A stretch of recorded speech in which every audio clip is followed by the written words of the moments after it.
Nanindigan naman ang Commission on Elections o COMELEC ng incumbent official ng Negros Oriental na nag-viral matapos magpaulan ng 500 peso bill ay hindi lumabag sa election laws. Ayon kay COMELEC Chairman George Garcia, kung tutuusin ay hindi pa raw saklaw ng election laws. Hindi pa umano ito kinukonsidera bilang kandidato ang province official, kundi aspirant pa lamang dahil ang campaign period para sa mga local elective post ay sa March 28 pa, hindi pa nagsisimula. Sa kabilaan niya nito, sinabi ni Garcia na maaari pa rin namang maghain ng reklamo ang mga residente at sa Department of Interior and Local and Government, DILG.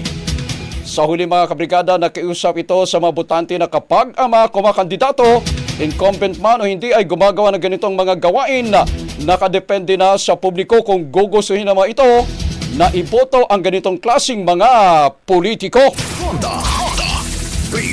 Ang bahaging ito ay hatid sa atin ng Mom's Love ES1 Capsule. Simulang tuparin ang pangarap ng iyong anak. And stunting now!